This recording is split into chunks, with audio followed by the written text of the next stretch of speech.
let's introduce what's different in this year's Champions League. First, there are 36 teams compared to last year's 32. Second, there is one big pot, one big group compared to 8 groups of 4, which means that anybody could be top, anybody could be bottom depending upon results, and every team plays 9 different teams, so that they all play 10. No, every team plays. Sorry, my bad. 7 different teams, so they get 8 different teams. So they had 8 matches compared to 6 home and away from last year. What that means is there's a lot more competition, and of course the top seeded players will play other teams so that they have a better chance of qualification. And what then happens is the top 8 automatically go through to the quarterfinal. The teams 9 to 24 will then play round of 16, a knockout, so that they go and play the quarterfinals. So that's the difference. And Champions League, UEFA did it because they wanted a lot more matches and of course more television revenue. But what do you think about it? I think they should have done the normal way. So as I was saying, there's an advantage and a disadvantage. Yeah. So you're saying the advantage and the disadvantage. Yeah. So the first one is that there are more matches, more time, more and there were more teams this year.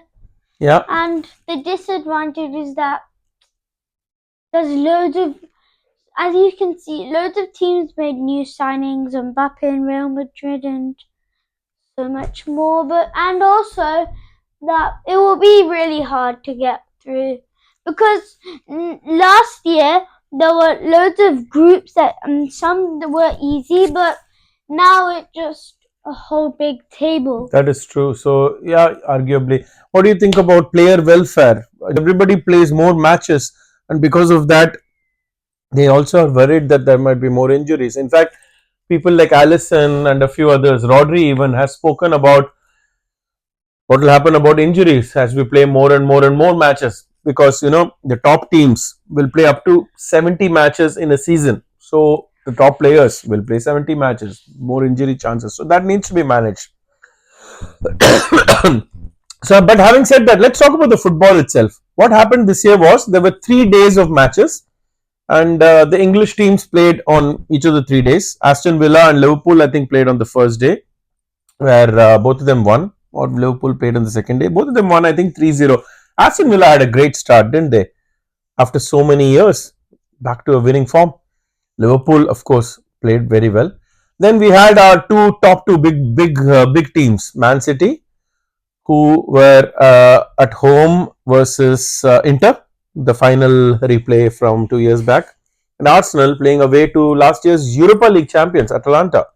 That was a good game, and yeah, both of them were good games, and so yeah. Both of them were good games, and both of them were 0-0 draws.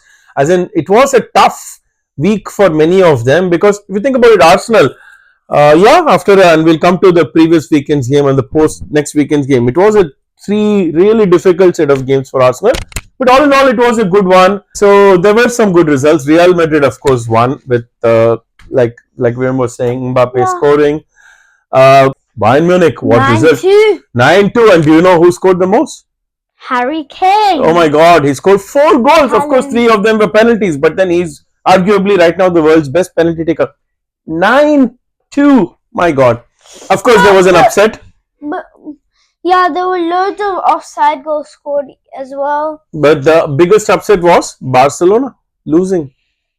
Barcelona lost this time. Lamine Yamal talent, of course he scored, but Monaco, yeah, because there was a red card incident, and somebody, I think it was Alcaraz, right, trying to protect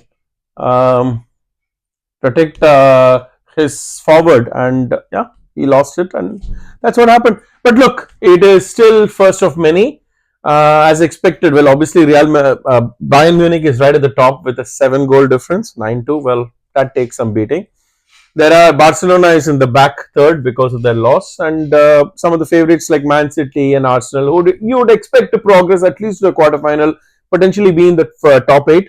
They are somewhere in the mid-table, but of course they had tough games, and there are other games which will give them an opportunity to win.